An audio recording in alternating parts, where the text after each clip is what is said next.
painting to photography, from beadwork to woodworking, KQAL FM on the campus of Winona State University presents Art Beat. Art Beat highlights the work and accomplishments of local artists from in and around Winona. Support for Art Beat is made possible by the Minnesota Arts and Cultural Heritage Fund. Imagine a world that's been untouched by the events of the Ice Age, a place where almost every climate can exist in one place within walking distance. Well, that place exists, and it's called the Driftless landscape. But what if you could experience it?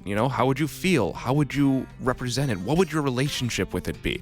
Well, today on Art Beat, we are joined by a local artist, Mai'a Williams, who will tell us about her show this Friday, Blooming Underground, which explains her relationship with the Driftless landscape. And joining us today on Art Beat, we have Mai'a Williams.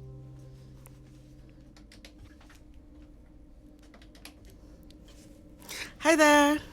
Hello, Mai'a. Thank you for doing this interview. Today on, you can just turn it up there, just like that little knob. Works? All right. Well, I want to thank you for doing this interview, first thing. But let's just get right to it. What is Blooming Underground? Blooming Underground is a multimedia installation performance art shrine, which I know sounds like a lot. So to break it down, basically what I'm doing is I'm doing a series of video installations and then a built-in installation in the room, and then I'm performing a series of literary essays during that time. It's like a 1-hour show at the Winona Arts Center at 7 p.m. this Friday. Well, I know reading that it was called a multimedia art show. So what other forms of media besides essay are going to be part of that show? There's going to be video art, photography, a built-in sort of sculptural installation, and then obviously performing, like there'll be some movement, some experimental theater, and some essay. Well, that definitely sounds interesting. And you say it's supposed to honor your relationship with the Driftless landscape. What is that relationship? Sure, I think that's a complicated relationship. I mean, on the one hand, the Driftless is gorgeous. It's beautiful as a landscape in and of itself. It's very varied. It has a certain sort of rugged, ancient quality. But on the other hand, that landscape has had a really violent history recently. I mean, when I talk about like my relationship with the Driftless landscape, I can't help but start to talk about the indigenous folks who took care and still take care of that landscape for millennia, and the recent newcomers, settler colonialists, who have done a lot of damage to that same landscape. So that landscape has changed and taken new forms because of the people who have lived here. So that's sort of the history of it that I'm trying to explore. So then, what would you say is what do you want your audience to see when they're looking at your show? Do you want them to see the Driftless landscape itself, or do you want to see like, we need to connect with it, and this is how I connect with it? What do you want the audience to see? I mean, in some ways, I just want the audience to make connections between like their own body and their own personal stories and the world around them, right? And that world always has sort of a historical perspective to it. It has a question of, for instance, if you live in Winona and your family is from here, you've been here, let's say 3 generations, what does that mean to say that you are from Winona? What does it mean to say that you are from Minnesota? What does it mean to say that you're from a place that you've really only been here for 3 generations, and yet you can say, what is that relationship?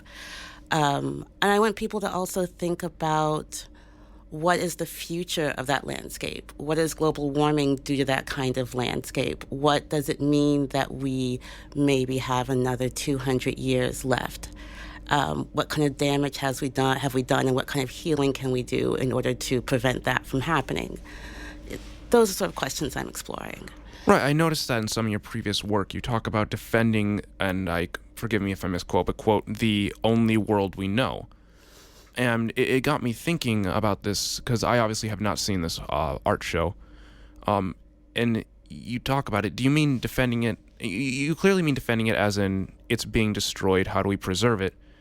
But also, the thing about this Driftless landscape, Driftless gives the idea that it's always changing, and you could argue that we're capturing snapshots of something that is like a marvel to the world. and how do we preserve it? Right. I think you're definitely right that it's always changing. I never want to be able to sort of have this sense of sort of some sort of pre-colonial romantic view that like the world has always been a certain way for millions and millions of years. That's why I speak about the indigenous people, because the thing about indigeneity and what they did, especially with this landscape, is they shaped the landscape. When settler colonialists came, they talked about how amazing it was. They basically walked into a place that looked like a garden for hundreds and hundreds and hundreds of miles because it had been carefully maintained and curated. This isn't some sort of wildness that didn't have human intervention. It's a question is that human intervention allowing for sustainability, or is it allowing for more destruction? So when I think about the only world we've ever known, I'm thinking about how do we create a world and continue to create a world that's actually able to sustain the humans and the rest of life, non-human life, because we don't know how to do anything else, honestly. We don't know how to live anywhere else. Right. So it's kind of like that relationship between humans and nature. And then you bring up the indigenous peoples part of this. Now, you are a daughter of an indigenous individual, and I've noticed that influenced a lot of your past work. Combined with, as described by you, your blackness, can I ask, how did that influence this artwork that's coming out? Very much so. It's pretty much centered around that work. I mean, I consider myself to be Afro-Indigenous, from what is known as southeastern U.S. My family has land in what's now called South Carolina. That's where we're from, the Carolinas, that sort of area. Right. It's a little bit warmer than here. And so wherever I've traveled, I've always been interested in who are the people who are taking care of the land right now? Who are the people who have the knowledge and the power and the understanding to have kept their people alive for thousands and thousands of years and continue to do so. So with this work, I'm really going deep into that question. When I ask what's our relationship to the Driftless, I'm really asking what's our relationship to the maintenance and to the curation of this land, and who knows how to do that best, and how can we learn from them? And so I'm looking at, for instance, a lot of the work is around my grandmother, a woman who basically spent her whole life never went west of the Mississippi River, but knew the land that she lived on incredibly well, went out every morning to walk it and to pick plants. So those sort of practices I'm interested in, and I'm interested in how do we use those to be able to sustain life here in the Driftless. What can I take from my Afro-Indigenous background as lessons to how we can continue to sustain ourselves as human beings? It's kind of like that. And you mentioned your grandmother. I am seeing after reading up about you and some of your shows, it all is really connected, and I think that's really cool. And I bring up your grandmother part because you talk about how she taught you a bunch of healing. Rituals isn't the right word, but a bunch of techniques to essentially heal. And I noticed this show you're talking about our relationship with the landscape, which, is for better or for worse is changing, and in some parts it's dying away, other parts it's growing. And we kind of have to ask that question: how do we heal it? How do we? Correct me if I'm wrong here. Is it you talk about your relationship with the landscape? What are some of these healing techniques that you want to apply to it? Oh, they're really basic. There's nothing super special. I just like herbs and tea. No, that's fair. It's delightful. Tea is amazing. Hot water and some weeds take you really far in life, I think. Walking the same land every day and knowing it really well, knowing the rhythms and patterns of that small piece of space is really important.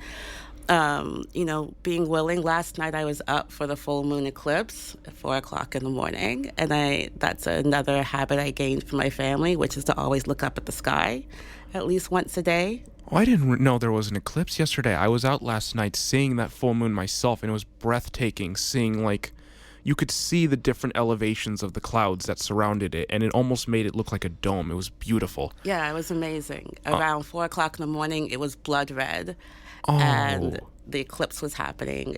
So yeah, I I didn't get a lot of sleep last night, but that's okay. Well, It was worth it. I would agree. I remember for the last lunar eclipse I saw a couple years ago, I stayed up till 3 in the morning and I had an exam the next day.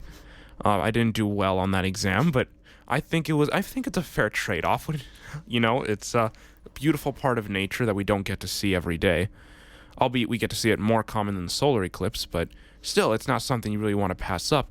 And that begs to my next question. What do you think has separated the modern human from the landscape, separated us from nature? Okay, I'm going to give the controversial answer. I think settler colonialism.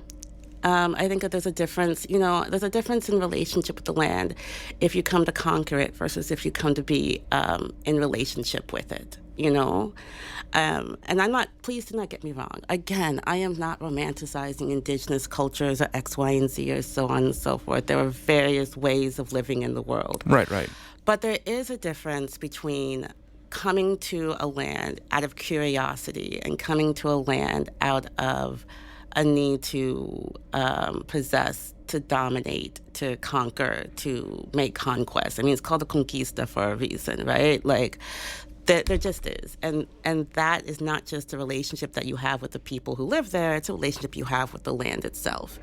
And I think that culture of what relationship we have with the resources, the natural resources, as we call them, influences everything from the fact that we decided that dinosaur juice was how we were going to run the world, not always the best decision, to the ways that we sort of, even know how to walk on land, and what we see and what we don't. And what we think of as sustainable and what we think of as what we should take now, whether or not we're thinking in long term or we're thinking in short term, whether or not we're thinking in terms of capitalism, which, no offense, capitalism can work in certain respects, but making it a global system in which you always have to get more, you have to increase every year on a finite planet just isn't going to work after a certain time. You're going to, these just mathematically, logically impossible to work. And there's a reason, and without having some feedback, some way to make balance between what we take and what we give, then our relationship with the earth and with the planet and with nature is going to be skewed, It is interesting how you note that. I see it in your answers and how you're talking. There is a huge sense of balance. And I noticed that you have a tendency to you're not applying moral to anything that you're saying, which I find very interesting. It's not that one is good, one is bad. It's they're both existing and they both can have their goods, their problems, and we kind of just have to we kind of have to balance when are we going to do which. I find that really, really interesting. And I did look more into you as an individual, and I did find it interesting. You identify as queer, correct? And you're also a Muslim. Very much so. So a lot of questions kind of stem from that. How did your queerness and Islamic faith, did that influence this at all, or did it have any impact? The joke is, and it's a joke, y'all, I always say I'm trying to be the worst Muslim ever. But really, it probably goes back to the idea of balance. I converted to Islam when I was living in the Middle East. I was living in Egypt. Mm-hmm. And I converted not because I had some great epiphany of whatever. It was because I was living in a Middle Eastern country. I was living in Egypt. I had been living there for, at that point, almost 7 years. I had fasted for Ramadan. I prayed the prayer. I lived next to the mosque, so I listened to the call to prayer 5 times a day. I was raising my daughter in a Muslim country. I was basically in every way encultured as Muslim for years and years and years. I couldn't have told you the last time I'd been to a church, and so I finally went, it isn't a question of do I convert to Islam. It's a question of I'm already practicing as a Muslim. I might as well just admit it, It's more like a state of honesty than it's a state of like epiphany. And I remember at that point, a friend of mine who was also Muslim, and they were queer as well, and they were like talking about the challenges they were having being Muslim and queer. And I thought, well, yeah, I can see that. But to be honest, when it comes to Islam, I would like to be inside of that conversation talking about Islam, then be outside of Islam talking about Islam. You know what I mean? I feel like if I'm going to be critical of the many abuses and exaggerations that have happened within the Islamic world, then I should be inside of it having to take the consequences of actually making those kind of declarations. That's an interesting perspective, the idea that you don't practice it based on a metaphysical acceptance, but more as your environment, and that you already take part in it, therefore you claim to be part of it. And I can see, again, everything you say ties together. I find it amazing because you can tie this back to your relationship with your environment. But now that you're outside of the Islamic world, would you still say you would practice the Islamic faith, or would you also say that it still impacts your daily life, including your relationship with the driftless landscape? Very much so. I mean, I thought about that too. I thought about, well, what happens when I've left? But what happened was I ended up moving for a while to Berlin. And when I moved to Berlin, Germany, I found myself moving to the Arab Muslim neighborhoods in Berlin because I could speak Arabic. You know what I mean? Because I could still move better, easier in those worlds than I could. I didn't speak any German at the time. And then I found when I came here, I started to make relationships with people who were also like Muslim or Middle Eastern or Arab or at that point Ethiopian and Somali, because again, those are the cultures that I felt more comfortable with.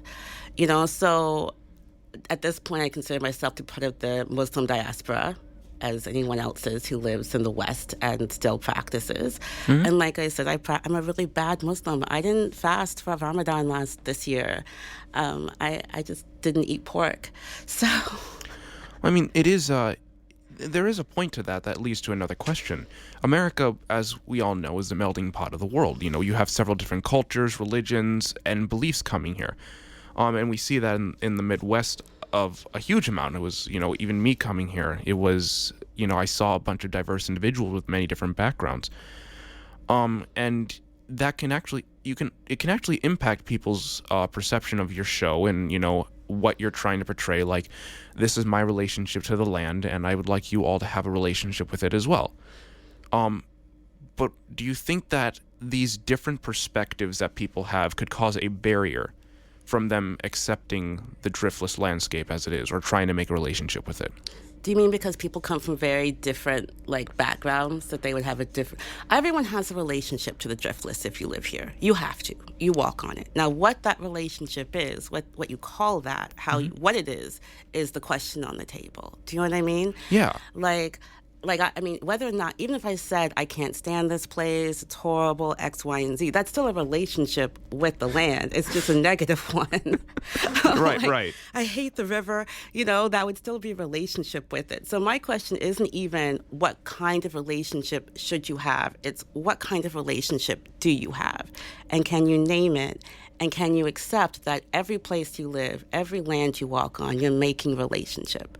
So then maybe you can be conscious about what that relationship is and what you want it to be. That is a beautiful thing to think about. That when I was reading this, that was not the idea I had. But you saying that, it is something that I'm sure our listeners, it gets them thinking, what is my relationship to the place I'm a part of? What is my relationship from places I've left or places I'm going to? That is amazing. And your art show, it makes it kind of feel like your art show it has a focus on this area because this is just where it is, but it could apply anywhere. Yes. And it would change depending on where it is, which is astounding. It's amazing to think about. Beyond that, there were several questions prompted by your show, including, I have them right here, how do we exist in the face of uncertainty, conflict, trauma, and death? And I'll ask you, what would you say your response is? Or do you have a response? Or are these just open-ended questions that you're trying to... I'll run through the rest of them just so in case it might be open-ended. How do we find meaning in crisis? How do we rest and celebrate? How do we talk to our ancestors and to our children? These are very deep questions, and I'm wondering, how does that tie into the relationship of the land? And what is your response to them? Well, for one thing, I think I still am reflecting on COVID for the past 2.5 years, which is crisis and trauma and death. It's a little bit of a downer, I know, but the past 2.5 years have been a little bit of a downer. And so I was wondering, how do we live here on this land and go through crisis and go through trauma? What does it look like? Like not even what should we do, just what have we done? What has it looked like? And has it been effective or ineffective? Has it been sustaining and nurturing, or has it been divisive and separating? And going forward, because here's the honest truth, sooner or later, the global crises in the world are going to affect and end up affecting this small town in this, driftless landscape. Whether it's climate change, whether it's refugee crises, whether it's climate change, refugee crises. And so how are we going to deal with those crises and those traumas? Do we have a method and a sense of history and a sense of tradition that shows us what we do in the face of crises? Are we open and welcoming? Do we close our doors to strangers? Do we try to just get to high ground? Are we down on the ground doing mutual aid? What is it that we do as a people? I'm not saying what you should do. Again, I'm just saying, what is it that we have done, and what will we do in the future? And will it be sustainable for humanity here, sustainable for life here, or will it be destructive towards it? Yeah, it really gets me thinking. I see the Winona area for what it is as of now. Summers are beautiful. The cold is horrible. But, there's still part of it that I enjoy. I'd rather have it than not. But the thing is, obviously, when you and I are long gone and everyone listening here is long gone, that will change. And what will the relationship of the people there be with the landscape? If it becomes desert or if it becomes forest, what'll it be then? And I get that's not the point of your art piece, but it is something that had a question brewing in my head. What was it before? What was it after? And how would people respond to that? And it's almost like your art show is kind of shedding light on something that we all conceptualize, but we don't address. We oftentimes don't make it conscious, I think. I think we also have these sort of almost subconscious ideas about like, oh yeah, of course, X, Y, and Z. And then when you start to talk to people, you realize you really do have very different ideas about what the future looks like. You have very different ideas about what survival looks like, what a good life looks like in 100 years, what you want for your grandchildren, what their lives to look like. So maybe in some ways I'm just trying to bring those a little bit to the surface and say, hey, what are we doing as a people? Right. On top of that, also, how do we address our environment? Yes. Because, some people go out there and they'll see the streets, they'll see the buildings, and they're like, I'm just in Winona. But you see it, and you seem to see, this is a beautiful environment that has remained safe from this event that affected the entire world. I see Winona, and I see this place is not where I'm from. I see the bluffs and I think, wow, these are amazing for stargazing, but I don't really take into thought how do I fit into my environment. It's more of my environment exists separate from me, and it doesn't. It really doesn't. I'm part of the environment to which I'm inside, and the thing is, everyone's probably thinking, yeah, duh. Well, yeah, but we don't think that, We don't walk around as if that's a conscious thought a lot of the time. Not everybody. But when you think about it, as you got me to do now during the course of this interview, it really gets you to come up with some amazing ideas. Forgive me, it's just, you got me thinking quite a bit, and I haven't even seen the show yet. Where can they see this show, by the way? It's at the Winona Arts Center on Friday, November 11th. The cafe opens at 6 p.m., so come in and get some snacks. 7 p.m. begins the actual, we'll open the gallery and the performance area. It's about an hour-ish long. It's free.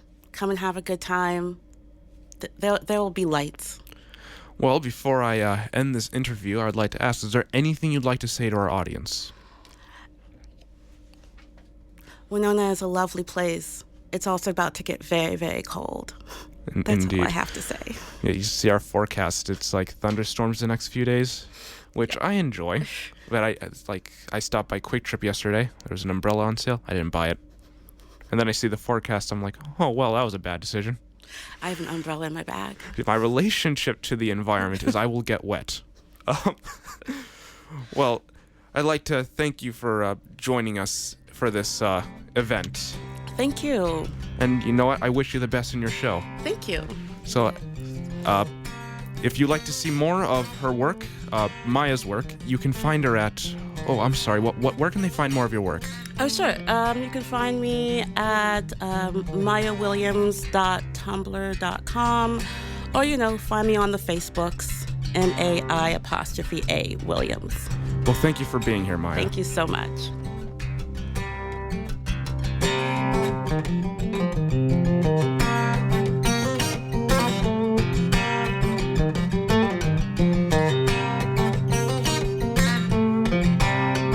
Heartbeat is written and produced by KQAL FM on the campus of Winona State University. Visit us on the web at kqal.org.